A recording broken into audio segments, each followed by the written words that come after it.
اور چوتھا پیغام مسلم پرسنل لاء بورڈ کا آپ حضرات کے لیے یہ ہے کہ کبھی بھی اپنا حوصلہ نہیں ہاریں، ہمت اور حوصلے کے ساتھ ہم رہیں۔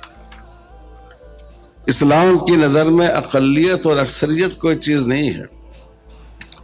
جب رسول اللہ صلی اللہ علیہ وسلم نے مکہ میں توحید کی آواز بلند کی تو ایسے مسلمان ایسی اقلیت تھی کہ جن کا آغاز ایک فرد سے ہوا تھا،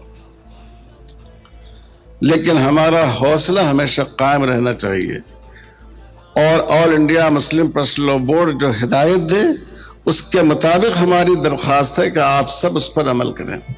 لوگ بہکائیں گے یہ بزدل ہیں، یہ تو صرف چکنی چکنی باتیں کرتے ہیں، اتحاد کی بات کرتے ہیں۔ آپ ایسی باتوں سے گمراہ نہ ہوئیے۔ آپ دیکھ رہے ہیں یہ جو آپ کے قائدین ہیں آج شیروانی اور عبا پہن کر آئے ہیں، لیکن ضرورت پڑی تو یہ کفن پہن کر بھی آئیں گے۔